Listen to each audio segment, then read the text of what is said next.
Good morning, students. In last lecture, we have discussed about the microorganisms which are useful for us. Now, today we will discuss about those microorganisms which are harmful for us. That are called pathogens. Okay? यानी कि कुछ ऐसे bacteria जो हमारे लिए harmful होते हैं, यानी जिनसे हमें डिसीज हो जाती है या जिसका बहुत बुरा इफेक्ट पड़ता है हमारी बॉडी पर या किसी भी लिविंग थिंग की बॉडी पर, उसे कहते हैं हम पैथोजेंस।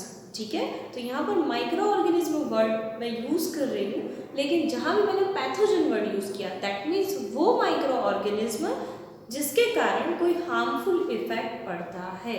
ठीक है, तो हम स्टार्ट करेंगे। Micro organism causes communicable disease, that is your first topic. So firstly, I think you have understand the word pathogens, those microorganisms which causes a disease, or in simple, disease causes microorganisms are called pathogens.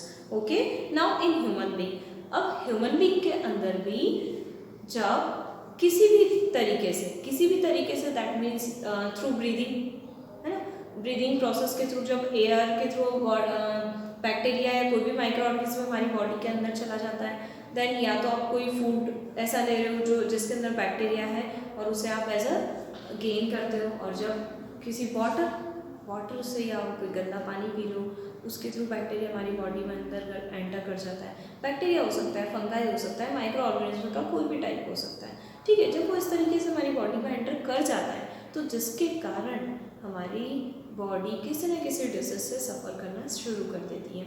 तो हमें पता है कि इनके ये जो micro organism है, इनके कौन कौन से रास्ते होते हैं जिनके कारण हमारी बॉडी में एंटर कर सकते हैं। तो किस तरीके से एंटर कर सकते हैं? थ्रू एयर, थ्रू वाटर, ठीक है, जो पानी हम पीते हैं अगर वो गंदा हुआ माइक्रो ऑर्गेनिज्म वाला, या फिर जो फूड है उसके थ्रू।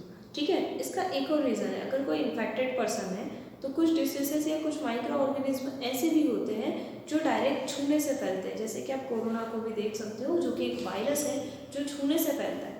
ठीक है, यानी कि अगर कोई एक इन्फेक्टेड पर्सन है, उस एक इन्फेक्टेड पर्सन के टच करने से किसी हेल्दी पर्सन के अंदर वो वो वायरस ट्रांसफर हो जाता है, और इस तरह से वो जो micro organism that means virus category, तो इसके कारण जो डिसीज होती है, तो इस तरह की जो डिसीजेस होती है उसे हम कम्युनिकेबल डिसीज कहते हैं। कम्युनिकेबल मतलब ऐसे डिसीज जो एयर, वाटर, फूड या कोई फिजिकल कॉन्टेक्ट से, या फिर सपोज कर लो आपके घर में कोई पेट है, ठीक है, जैसे डॉग है, ठीक, अब उस पर कोई माइक्रो ऑर्गेनिज्म ऐसा है या उसे कोई डिसीज हुई है जिसके कांटेक्ट में आने से या छूने से या उसकी बॉडी के ऊपर वो माइक्रो ऑर्गेनिज्म है और उसे बार बार टच करने से वो हमारी बॉडी में एंटर कर गया।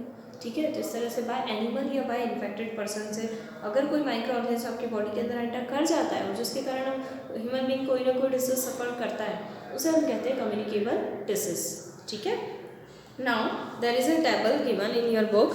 First, disease causing micro organism, तो पहले हम ह्यूमन बीइंग के अंदर वायरस से होने वाली डिसीजेस कौन सी होती है ये देखेंगे। तो ह्यूमन बीइंग के अंदर वायरस से होने वाली डिसीज क्या होती है? Common cold, influenza, dengue fever, polio, hepatitis, chicken pox और measles and mumps, small pox, rabies के बाद है एड्स। ठीक है, और इस तरह की डिसीजेस जो होती है वो वायरस से होती है। ठीक है, और उसी तरह बैक्टीरिया से होने वाली डिसीजेस कौन सी होती है ह्यूमन बीइंग के अंदर? टाइफाइड, चॉलेरा, ट्यूबरकुलोसिस जिसे हम टीबी भी कहते हैं। ठीक है, एंथ्रेक्स होती है, टिटनेस होती है, फूड पॉइजनिंग होगी, ठीक है, प्लेग वगैरह, डायरिया। ठीक है, प्रोटोजोआ से होने वाली डिसीज कौन सी होती है? मलेरिया है, काला अजहर है, एमीबायोटिक डिसेंट्री सिस्टम है, स्लीपिंग सिकनेस है, नींद ना आना।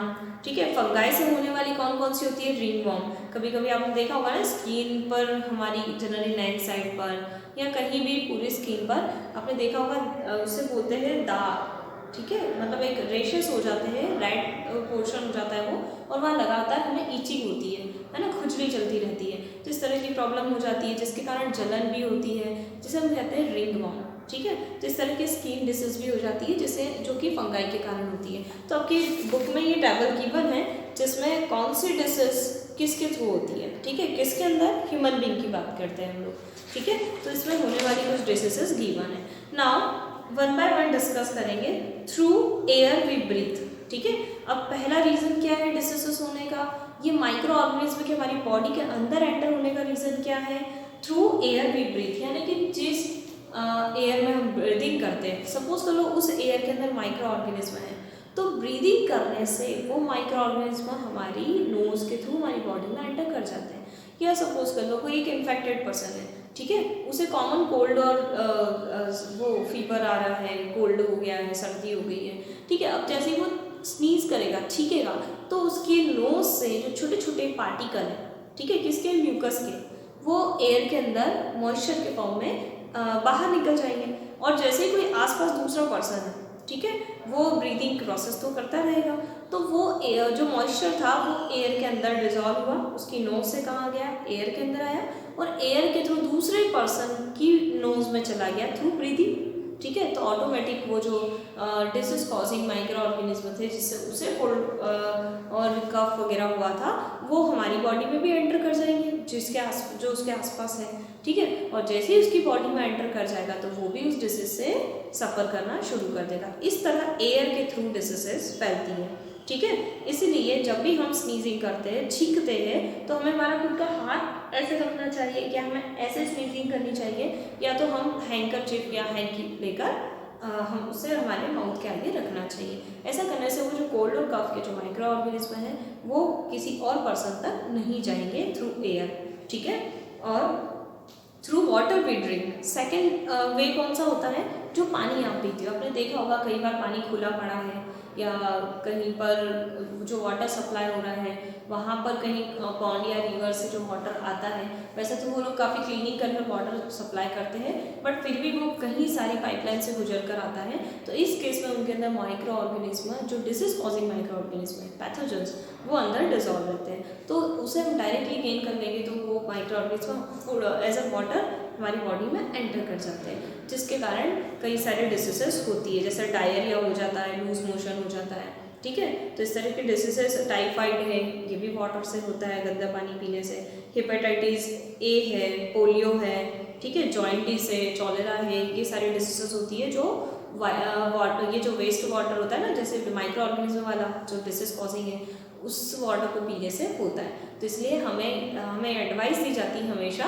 कि हमें वाटर को बॉईल कर ही पीना चाहिए, क्योंकि बॉईल करने से उसके सारे माइक्रो ऑर्गेनिज्म ज़्यादा टेम्परेचर गेन करने से मर जाते हैं, ठीक है। थर्ड है थ्रू फूड वी ईट, कभी कभी हम बहुत गंदा खाना खा लेते हैं। गंदा खाना दैट मीन्स हमने बाहर किसी स्टॉल से फूड को परचेस कर लिया और वो फूड ओपन था, ओपन होने के कारण उस पर कई सारे एयर के थ्रू माइक्रो ऑर्गेनिज्म का अटैक हो गया और उसमें जो डिसीज कॉजिंग माइक्रो ऑर्गेनिज्म है डायरेक्ट उस फूड को गेन करने से क्या होता है, हम बीमार पड़ जाते हैं। कभी कभी ऐसा भी हो सकता है कि फूड पर बैक्टीरिया माइक्रो ऑर्गेनिज्म का अटैक हो चुका है और अटैक होने के कारण उसने फूड को स्पॉइल करना या ख़राब करना शुरू कर दिया है और वही स्पॉइल फूड को हमने खा लिया, तो वो बैक्टीरिया की जो जितनी ग्रोथ हुई थी वो सारी हमने हमारी बॉडी में एंटर करवा ली, जिसके कारण हमें डिसीज हो सकती है। तो इस तरीके से भी कुछ प्रोटोजोआ और बैक्टीरिया होते हैं और कुछ फंगाई जैसे मैंने आपको ब्रेड या चपाती का रीज़न बताया था कि उस पर फंगाई की ग्रोथ बहुत जल्दी होती है, तो वो हमारे फूड में डिजॉल्व हो जाते हैं और हमारी बॉडी के अंदर एंटर कर जाते हैं। इसलिए हमें एडवाइस दी जाती है कि हमें मार्केट से जो फ्रूट्स और वेजिटेबल्स मिला है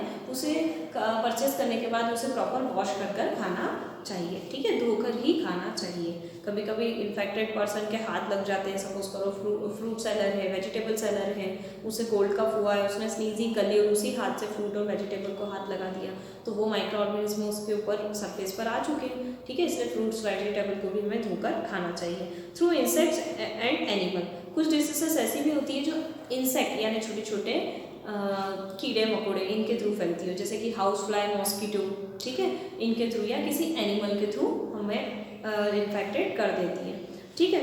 तो जैसे कि माइक्रोब्स कौन से हैं जो इस डिसीज को कैरी करके लाते हैं, तो इस तरह के जो छोटे छोटे इंसेक्ट और माइक्रो ऑर्गेनिज्म है ना, जो इंसेक्ट है और जो एनिमल है जो माइक्रो ऑर्गेनिज्म को कैरी करके हमें भी बीमार कर देते हैं, ठीक है, हम तक पहुंचा देते हैं, वो कहलाते हैं वेक्टर्स।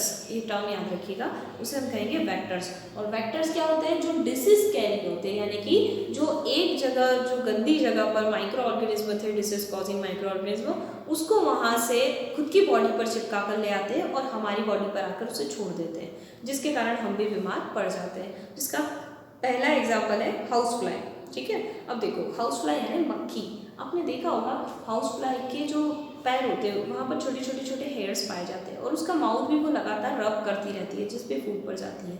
अब वो किसी डेड और डिकेइंग मैटर पर जाकर बैठ चुकी है या ज़्यादातर वो ऑर्गेनिक वेस्ट पर जाकर बैठती है जो या तो ह्यूमन बीइंग का होता है या तो किसी एनिमल का होता है। जैसे सिंपल वे में कहें कि स्पेशली पॉटीज उस पर जाकर उसकी बैठने की आदत होती है, तो अक्सर वो वहाँ पर बैठी है तो वो जो गंदे माइक्रो ऑर्गेनिज्म है, डिसीज कॉजिंग माइक्रो ऑर्गेनिज्म है, पैथोजन, उसको अपने हेयर्स के थ्रू उसके हेयर्स पर वो माइक्रो ऑर्गेनिज्म चिपक जाते हैं और चिपकने से क्या होता है, जब वो वहाँ से उठकर हमारी बॉडी पर आती है तो वो माइक्रो ऑर्गेनिज्म वहीं छूट जाता है। या तो वो हमारी बॉडी पर आती है या तो वो किसी फूड पर, है ना, कोई खाने की चीज़ें रखी है और उस पर आकर बैठ जाएगी, तो क्या होता है उसके जो छोटे छोटे माइक्रो ऑर्गेनिज्म जो कैरी करके लाई थी वो वहीं पर छूट जाते हैं और या तो हम उस फूड को सीधा गेन कर लेते हैं। ठीक है, तो जैसे ही हम उस फूड को गेन करते हैं तो वो सारे माइक्रो ऑर्गेनिज्म हमारी बॉडी में एंटर कर जाते हैं जिसके कारण डिसीज हो जाती है, जैसे कि टाइफाइड होना, डिसेंट्री होना, लूज मोशन वाली कंडीशन। ठीक है, और टीबी बीमारी, चोलेरा, ये सब हमें इससे हाउस फ्लाई से हो सकती है। ठीक है, इसलिए हाउस फ्लाई को कभी भी हमारे फूड पर बैठने नहीं देना चाहिए, फूड को प्रॉपर कवर करके रखना चाहिए ताकि हाउस फ्लाई उस पर आकर ना बैठे, क्योंकि वो हमेशा अपने साथ जर्म्स को, पैथोजेंस को कैरी करके लाती है। उसी तरह मॉस्किटो की बात करते हैं तो आपने सुना होगा फीमेल मॉस्किटो जिसका नाम होता है एनाफिलीज। ठीक है, उनकी बॉडी के अंदर प्रोटोजोआ पाया जाता है। प्रोटोजोआ क्या है, एक माइक्रो ऑर्गेनिज्म है।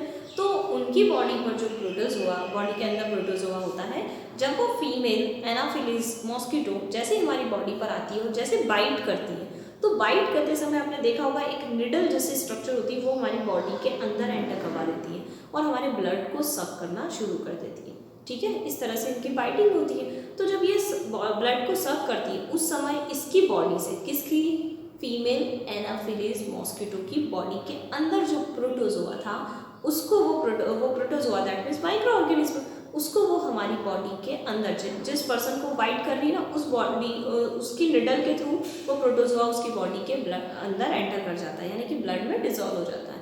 और जब वो ब्लड में डिजोल्व हो जाता है तो वो प्रोटोजोआ उसे उसकी डिसीज का कारण बन जाता है। ठीक है, और उस प्रोटोजोआ का नाम होता है प्लाज्मोडियम।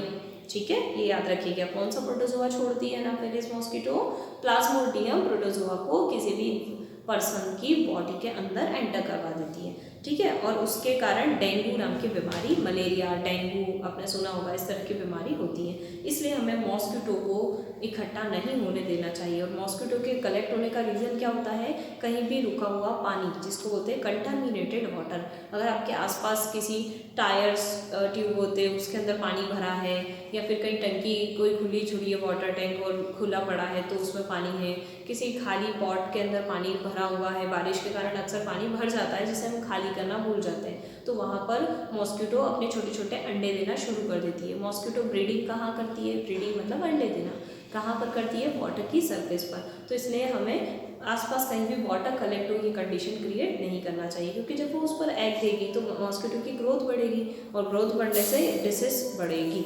ठीक है, इसलिए जनरल प्रिवेंशन क्या क्या होना चाहिए माइक्रो ऑर्गेनिज्म को रोकने के लिए, तो जनरल प्रिवेंशन ये है कि जो वेजिटेबल्स है, फ्रूट्स है, उसे हमें प्रॉपर वॉश करके खाना चाहिए। देन आप जो वाटर पी रहे हो, है ना, उसे हमेशा बॉईल कर proper clean water as a drinking purpose में यूज़ करना चाहिए। थर्ड है, हमें इन्फेक्टेड कोई पर्सन है जो ऑलरेडी डिसीज से सफ़र कर रहा है उसे थोड़ा सा आइसोलेशन में रखना चाहिए, उसके कॉन्टेक्ट में ज़्यादा नहीं रहना चाहिए। और जो उसके साथ कैरिंग पर्सन है उसकी ज़्यादा केयर करनी चाहिए, जैसे कि कोई ऑलरेडी डिसीज वाला पर्सन है उसके साथ कोई उसकी केयर में कोई पर्सन है तो उस पर्सन को भी प्रॉपर अपना डेली बाथ लेना चाहिए, अपने क्लोथ प्रॉपर धोना चाहिए। डिसीज जिसे है उस पर्सन की तो केयर करना ही चाहिए, पर जो उसके साथ में रहता है उससे भी प्रॉपर प्रिकॉशन रखना चाहिए। ठीक है, पर्सनल हाइजीन को मेंटेन करना चाहिए, यानी कि वॉशरूम वगैरह अगर हम जाते हैं तो प्रॉपर क्लीनिंग का ध्यान रखना चाहिए। फिर वैक्सीनेशन भी हमें लेना चाहिए ताकि पहले से वो बीमारी को आने से हम रोक सकें। ठीक है, वैक्सीनेशन के थ्रू। नाउ गुड सैनिटेशन होना चाहिए। सैनिटेशन का मतलब होता है अगर आपकी किसी कॉलोनी या एरिया ऐसा कुछ जहाँ पर बहुत सारे घर एक साथ बने हुए हैं, कोई कॉलोनी है और वहाँ का सभी का सैनिटरी सिस्टम कैसी है, जहाँ पर खुला में सभी की ड्रेन लाइन है और खुला पानी इस तरह से बह रहा है, तो वहाँ पर मॉस्किटो या इस तरह के माइक्रो ऑर्गेनिज्म जल्दी डेवलप होते हैं। तो इस प्रॉपर सैनिटरी सिस्टम होना चाहिए जिससे पानी ठहरे नहीं और सबका ड्रेनेज सिस्टम होगी वो बिल्कुल प्रॉपर होनी चाहिए, जिससे पानी रुकने की समस्या ना हो और सारा पानी सीधा बाहर हो जाए, ठीक है। और देन उसके बाद है हमें स्टॉल फूड नहीं खाना चाहिए, जो खुला हुआ खाना रहता है ना शॉप पर और आपने डायरेक्ट उसे ले लिया, परचेस करके खा लिया, जिस तरह का फूड नहीं खाना चाहिए, क्योंकि इस पर अभी हमने पढ़ा हाउस फ्लाई होती है, ठीक है, जो डिशेस लेकर आती है। नाउ मॉस्किटो बाइट्स, उससे बचना चाहिए। जैसे कोई क्रीम होती है मॉस्किटो प्रोटेक्ट करने के लिए, वो आप क्रीम लगा लीजिए, या फिर कुछ इंसेक्टिसाइड्स होते हैं घर में, उसको स्प्रे कर लीजिए। तो इस तरह से हमें मच्छर को काटने से खुद को बचाना चाहिए, ठीक है। नाउ कभी कभी ये हमें वाटर को कलेक्ट नहीं करना चाहिए हमारे आसपास, ताकि उनकी जो ब्रीडिंग है, अंडे देने वाली प्रोसेस है, वो रुक जाए, ठीक है। और हमें पता है कि जो डोर वगैरह होते हैं वो आजकल तो वैसे हम यूज़ कर ही रहे हैं, नेट वाले डोर का यूज़ करना चाहिए विंडो साइड पे, ताकि घर के अंदर ज़्यादा से ज़्यादा मॉस्किटो हाउस फ्लाई ना आए, ठीक है, जिससे हम बच सकते हैं। अब ये तो सारा आपका ह्यूमन बीइंग के अंदर डिसीज होने के रीज़न थे और उनको बचने के प्रिवेंशन के कुछ मेथड गिवन थी, ठीक है। लेकिन अब आपको क्या पढ़ना है कि एनिमल के अंदर भी ये माइक्रो ऑर्गेनिज्म डिसीज क्रिएट करने का रीज़न होते हैं, यानी कि जैसे ह्यूमन बीइंग में भी डिसीज होती है ना माइक्रो ऑर्गेनिज्म के कारण, उसी तरह एनिमल्स में भी डिसीज माइक्रो ऑर्गेनिज्म के कारण होती है। तो माइक्रो ऑर्गेनिज्म केवल ह्यूमन बीइंग में डिसीज क्रिएट नहीं करते, जबकि कुछ एनिमल्स होते हैं जैसे काऊ, बफेलो है, पोल्ट्री फार्म्स में आपने देखा होगा बहुत सारी चिकन और हैंस वगैरह कलेक्ट करते हैं, तो वहाँ उन पर भी डिसीज होने के रीज़न होते हैं, वो भी माइक्रो ऑर्गेनिज्म ही है, ठीक है। ऐसा करने से क्या होता है, या तो उनकी एग गिविंग कैपेसिटी कम हो जाती है, कोई कैटल है काऊ बफेलो तो उनकी मिल्क प्रोडक्शन कैपेसिटी कम हो जाती है, और ऐसी कंडीशन भी आ जाती है जिनके कारण उनकी डेथ भी हो जाती है, ठीक है, डिसीज के कारण। तो यहाँ पर कुछ टेबल गिवन है जहाँ पर ये दिखाया गया है कि कुछ बैक्टीरिया से होने वाले डिसीज, कैटल मतलब काऊ, बफेलो, गॉट, इनके अंदर कौन सी डिसीज होती है, एंथ्रेक्स जो कि शिप्स और इनमें इनके ऊपर पाए जाने वाले बैक्टीरिया से होती है, और ट्यूबरकुलोसिस होती है। और पोल्ट्री मतलब पोल्ट्री फार्म्स होते हैं ना जहाँ चिकन और हैंस होती है, उनमें भी ये डिसीज होती है बैक्टीरिया के कारण, ट्यूबरकुलोसिस, ठीक है, फॉल चोलेरा और डायरिया, जिसको बोलते हैं लूज मोशन की कंडीशन, एक्स्ट्रा लूज मोशन, ठीक है। वायरस के कारण होने वाली डिसीज कैटल के अंदर कौन सी होती है, फूट एंड माउथ डिसीज, ठीक है। और ये रेंडर पेस्ट यानी कि कैटल और प्लेग और ये काउ पॉक्स वगैरह इस तरह की कंडीशन आती है। और पोल्ट्री फार्म में फॉल पॉक्स है और रानीखेत और बर्ड फ्लू, इस तरह की कंडीशन क्रिएट होती है। सेम इसी तरह प्लांट में भी कुछ डिसीजेस होती है जो माइक्रो ऑर्गेनिज्म के कारण होती है। प्लांट्स के स्टेम पर या ब्रांचेस पर आपने छोटी छोटी नोड्स देखी होगी, कई बार प्लांट्स की फूड और फ्रूट्स गिविंग कैपेसिटी खत्म हो जाती है। क्यों? क्योंकि वो इन्फेक्टेड हो जाता है, उसके अंदर कोई ना कोई डिसीज हो जाती है, वो भी माइक्रो ऑर्गेनिज्म के कारण होती है। जैसे कि आपने देखा होगा wheat, rice, potato, sugar cane, apples, orange, cotton, Jutes, ठीक है, इन सभी में माइक्रो ऑर्गेनिज्म के कारण डिसीज होने के चांसेस ज़्यादा होते हैं। यहाँ पर कुछ टेबल गिवन है जिसमें प्लांट में डिसीज के नेम्स है। पहले डिसीज है ब्लाइट, जो कि बैक्टीरिया के कारण होती है और स्पेशली कौन से होती है, राइस क्रॉप्स में होती है। दूसरा है सिट्रस कैंकर, जो कि बैक्टीरिया के थ्रू होती है और कौन से इसमें, सिट्रस फ्रूट यानी कि खट्टे फलों में, जैसे कि ऑरेंज है, लेमन है, इस तरह के खट्टे फ्रूट्स वाले जो प्लांट होते हैं उनमें ये डिसीज होती है। रस्ट होती है, रस्ट यानी फंगाई से होने वाली डिसीज है, जो कि वीट, गेहूँ, ठीक है, मस्टर्ड, सरसों के अंदर होती है। स्मूथ है जिससे जो फंगाई से होती है, जो स्पेशली वीट के अंदर होती है। टोबैको मोसेक है, जो कि वायरस के थ्रू होने वाली डिसीज है और वो टोबैको प्लांट के अंदर होती है, तंबाकू के प्लांट में होती है। येलो वेइन मोसेक है, जो कि वायरस के थ्रू होती है, जो कि भिंडी, ठीक है, ओकरा, ठीक है, ऐसे प्लांट में होती है। तो ये प्लांट के अंदर भी क्या होता है, माइक्रो ऑर्गेनिज्म के कारण डिसीजेस होती हैं और उसे बचाने के लिए हम क्या करते हैं, उस पर इंसेक्टिसाइड का स्प्रे किया जाता है, ताकि माइक्रो ऑर्गेनिज्म का प्लांट पर अटैक ना हो, प्लांट हेल्दी रहे, डिसीज फ्री रहे, ठीक है।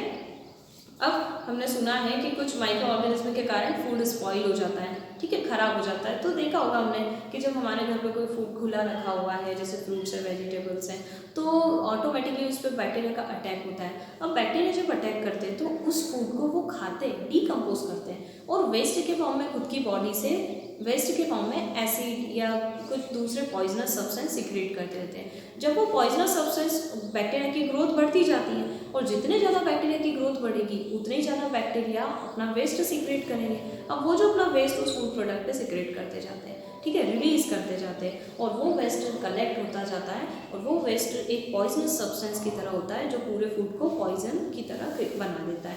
और जब हम उस फूड को गेन करते हैं तो हमारी बॉडी के हमें फूड पॉइजनिंग हो जाती है, जिसके कारण लूज मोशन, डिसेंट्री, डायरिया जैसी प्रॉब्लम हो जाती है, फीवर आना, पेट दर्द होना, सिर दर्द होना, ठीक है, इस तरह की कंडीशन हो जाती है, पेट में दर्द, एब्डोमिनल पेन हो जाता है, वॉमिटिंग होती है, हेडेक, फीवर, इस तरह की बीमारियां होती है, जो कि जिसे हम फूड पॉइजनिंग कहते हैं। फूड पॉइजनिंग करने वाले बैक्टीरियाज के नाम आप लोग याद रखिएगा, स्टेफिलोकोक्की, ठीक है, और दूसरा है क्लोस्ट्रीडियम। ये दो बैक्टीरिया खास होते हैं जिनके कारण फूड पॉइजनिंग होती है, ठीक है। इसलिए हमें फूड को प्रोटेक्ट करके ढंग से रखना चाहिए, ठीक है, और उसे खराब होने से बचाना चाहिए। अब खराब होने से बचाने के यानी कि फूड को स्पॉइल होने से बचाने के कौन कौन से रीज़न होते हैं, मतलब तरीके होते हैं। तो आपको पता है कि बैक्टीरिया ज़्यादातर ग्रोथ 3 टाइप के कंडीशन में कर सकते हैं, या तो बहुत ही वार्म कंडीशन हो, कुछ बैक्टीरिया वार्म कंडीशन में सर्वाइव करते हैं, कुछ बहुत ही कोल्ड कंडीशन में सर्वाइव कर लेते हैं, ठीक है। तो बैक्टीरिया की अपनी अपनी हैबिटेट के अकॉर्डिंग वो सर्वाइव कर लेते हैं। लेकिन हम यहाँ पर कि हमें पता है कि बैक्टीरिया की ग्रोथ हम कब रोक सकते हैं, जब हम उसे ड्राई प्लेस दे दें, ठीक है, या फिर बहुत कम टेम्परेचर दे दें या बहुत हाई टेम्परेचर दे दें। मतलब बहुत हाई टेम्परेचर में जैसे आप उसे बॉईल कर लो किसी फूड को, तो वहाँ पर बैक्टीरिया सर्वाइव नहीं कर पाएगा, एक्स्ट्रा हाई आपने टेम्परेचर दे दिया ना, और एक्स्ट्रा लो देने से या वेरी लो टेम्परेचर देने से भी वो सर्वाइव नहीं कर सकते। या फिर मॉइस्चर के कारण बैक्टीरिया जल्दी सर्वाइव करते हैं, तो या तो आप उसे मॉइस्चर फ्री कर दो यानी कि ड्राई कर दो। तो 3 कंडीशन में आप फूड को अच्छे से प्रिजर्व कर सकते हो, या तो फूड को ड्राई रखो, सूखा, मॉइस्चर नहीं होना चाहिए तो उनकी ग्रोथ नहीं होगी, दूसरा बहुत हाई टेम्परेचर पे रखो, तीसरा या तो बहुत लो टेम्परेचर पे रखो, जैसे कि फ्रीज़र में रखना, हम घर पर रखते हैं ना फूड को स्पॉइल होने से बचाने के लिए हम उसे फ्रीज़र में रखते हैं नाउ। तो इस तरीके से फूड को प्रिवेंट करने वाली प्रोसेस कहलाती है फूड प्रिजर्वेशन। अब फूड प्रिजर्वेशन कैसे कैसे कर सकते हो, तो पहली मेथड है केमिकल मेथड। केमिकल मेथड के अंदर आप माइक्रो ऑर्गेनिज्म की ग्रोथ को रोकने के लिए उसके अंदर कुछ केमिकल ऐड कर देते हो, किसमें, फूड में। अब फूड के अंदर कुछ केमिकल मतलब sodium benzoate, citric acid, potassium metabisulphite, इस तरह के फूड प्रिजर्वेटिव यूज़ कर लो, ताकि ये केमिकल अगर हमारी बॉडी के अंदर चले भी जाते हैं तो ये हमारे लिए हार्मफुल नहीं होते और ये बैक्टीरिया की ग्रोथ को भी नहीं होने देते, ठीक है। जैसे सोडियम बेंजोएट आप किस में डाल सकते हो, जूसेस में, ठीक है। दूसरा है पोटेशियम मेटाबाइसल्फाइड का यूज़ आप किस में कर सकते हो, फ्रूट्स को बचाने के लिए, जैम्स है ना, जेली, इस तरह की चटनी, इस तरह की चीज़ों में डाला जाता है। सिट्रिक एसिड का यूज़ आप ये कॉन्फेक्शनरीज, जैसे कि कुछ खट्टा ऐड करना है ना, जैसे कि पिकल वगैरह, वो एक्स्ट्रा खट्टे होते हैं, आपने देखा होगा, उसमें सिट्रिक एसिड डाला जाता है, ठीक है। डिफरेंट टाइप के पिकल के अंदर आप ये चटनी के अंदर ये चीज़ें डाल सकते हो। तो इस तरीके से आप केमिकल ऐड करवा के भी फूड को प्रिजर्व कर सकते हो, माइक्रो ऑर्गेनिज्म की ग्रोथ को रोक सकते हो। दूसरा है सॉल्ट ऐड करने से।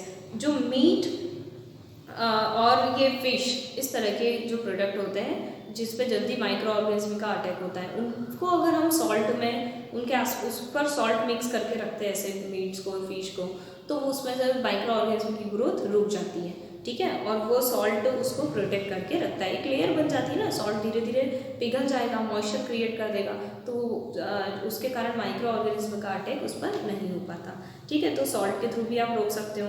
दूसरा है शुगर। कभी कभी आप प्रिवेंशन शुगर से भी कर सकते हो, जैसे कि जो जार्स है, जेलीज है, जैम्स होते हैं और जो जेलीज होती है, स्क्वैशेस होते हैं, इस तरह को आप लॉन्ग टाइम के लिए प्रिजर्व रखना चाहते हो तो उसमें शुगर ऐड करके रख सकते हो। शुगर से भी माइक्रो ऑर्गेनिज्म की ग्रोथ नहीं होगी।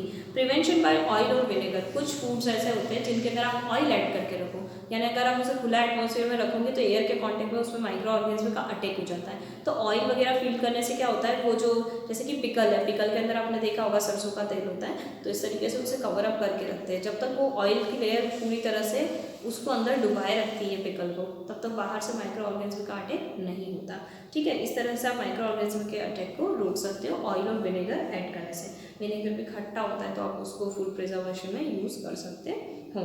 पास्चुराइजेशन जो लास्ट मेथड है, 5th मेथड, ठीक है, मेन इंपॉर्टेंट है। उसके बाद 2 मेथड हो रहे हैं जो काफ़ी सिंपल है, जैसे कि ड्राई करना। तो पहले पास्चुराइजेशन को देखते हैं। पास्चुराइजेशन मतलब क्या होता है, जैसे कि मिल्क होता है, ठीक है। अब मिल्क के अंदर क्या होता है, जो कैटल से डायरेक्ट आए, तो कैटल के स्टमक के अंदर जो बैक्टीरिया होंगे वो मिल्क के थ्रू सीधे कहाँ आ चुके हैं, मिल्क के अंदर। अब वो बैक्टीरिया को हमें मारना चाहिए, क्योंकि वो हमारे लिए हार्मफुल हो सकते हैं। तो उस बैक्टीरिया को ख़त्म करने के लिए पहले मिल्क को 70 डिग्री सेल्सियस तक गर्म करते हैं, ठीक है। उसका टेम्परेचर कितना बढ़ा दिया, 70 degree. Then sudden 15 to 30 second के अंदर, इतना कम टाइम 15 टू 30 सेकेंड के अंदर उस मिल्क को सडन 70 डिग्री सेल्सियस से कहाँ ले आते हैं, 10 डिग्री सेल्सियस में। ऐसा करने से क्या होता है, जो बैक्टीरिया वार्म कंडीशन में सर्वाइव करते हैं वो पहले तो उनके लिए टेम्परेचर सूटेबल होता है, फिर धीरे धीरे हमने उनका टेम्परेचर इतना बढ़ा दिया और सडन उस टेम्परेचर को कूल कर दिया, है ना, ठंडा कर दिया, यानी कि 70 से 10 पर ले आए, तो उनके एटमॉस्फेयर में चेंज आ गया। वो 70 पर ग्रोथ कर रहे थे और एकदम 10 पर उनका चेंज हो गया, ठीक है। तो उनका पूरा हैबिटेट चेंज हो चुका है टेम्परेचर चेंज होने के कारण, और टेम्परेचर चेंज होने के कारण जो हैबिटेट में चेंज आया जिसके कारण वो मर जाएंगे, वो सर्वाइव नहीं कर पाएंगे। फॉर एग्जांपल आप भी खुद देख सकते हो, जैसे एकदम विंटर सीजन को सफ़र करते हुए सडन अगर समर सीजन आ जाए, ठीक है, एक साथ गर्मी पड़ना शुरू हो जाए, तो हम खुद सर्वाइव नहीं कर सकते, हम बीमार पड़ जाते हैं या हमारे लिए वो एटमॉस्फेयर सूटेबल नहीं होता। वैसे ही बैक्टीरिया के लिए होता है, वो 70 डिग्री सेंटीग्रेड पर जाकर तुरंत 10 डिग्री सेल्सियस का एटमॉस्फेयर सर्वाइव नहीं कर पाते, जिसके कारण वो मर जाते हैं, और इस प्रोसेस को कहते हैं पास्चुराइजेशन। उसके बाद वो जो बैक्टीरिया फ्री मिल्क होता है उसे हम प्रॉपर बॉटल में पैक करके एयर टाइट पैकेजिंग करते हैं, ताकि फर्दर बैक्टीरिया उसके अंदर ऐड ना हो और मार्केट में सप्लाई किया जाता है। जैसे आप मिल्क की बॉटल और मिल्क के पैकेट्स पॉलीथीन में पैक करा हुआ मिल्क देखेंगे, ठीक है, वो पास्चुराइज होता है, ठीक है। नाउ पास्चुराइजेशन प्रोसेस को इन्वेंट किसने किया था, लुइस पास्चर ने किया था 1862 में, और बाय कूलिंग और फ्रीजिंग। नेक्स्ट मेथड है आपकी कूलिंग फ्रीजिंग, जो आप घर में करते हो। नॉर्मली फ्रीज के अंदर आप टेम्परेचर बहुत कम होता है जहाँ बैक्टीरिया ग्रोथ नहीं कर पाते हैं, तो इसलिए आप सारा फूड आइटम अपने फ्रिज के अंदर रख लेते हो ताकि वो खराब ना हो, बैक्टीरिया का उस पर अटैक ना हो।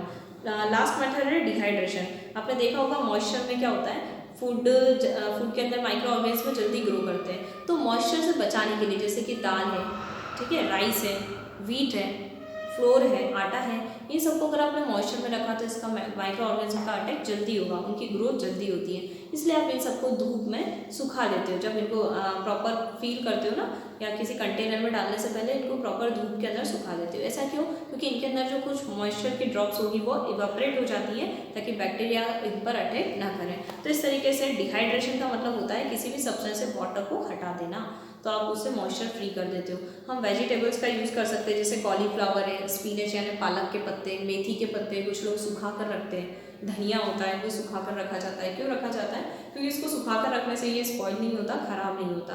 तो इसके अंदर से हमने डिहाइड्रेशन करवा दिया, मतलब वाटर को इवापोरेट करवा दिया, इसके कारण आपका फूड प्रिजर्व हो गया। अब फूड प्रिजर्व के एडवांटेज क्या है, एडवांटेज से क्या होता है, फूड जो होता है वो वेस्ट होने से बच जाता है। दूसरा है फूड मटेरियल जो होता है उसका स्टोरेज लॉन्ग टाइम तक हम कर सकते हैं। कुछ ऐसे एरियाज होते हैं जहाँ पर फूड अवेलेबल नहीं होता, तो वहाँ भी आप एक साथ फूड लाकर स्टोर कर सकते हो, प्रिजर्व कर सकते हो, ठीक है, लॉन्ग यूज़ के लिए। थर्ड होता है फूड की जो वैल्यू है वो लॉन्ग टाइम तक बनी रहती है, यानी कि लंबे समय तक उसका खराब होने के चांसेस नहीं होते। तो ये सारे एडवांटेजेस थे, और हमारा नेक्स्ट टॉपिक है नाइट्रोजन साइकिल, जो हम नेक्स्ट लेक्चर में कवर करेंगे। ओके, सो आप एक बार इसे रीड करिएगा, आपको ऑटोमेटिक सारे डिसीजेस और ये समझ आ जाएगा। If you have any doubt related to this lecture and this topics, so you can ask me in your lecture time. Okay, thank you.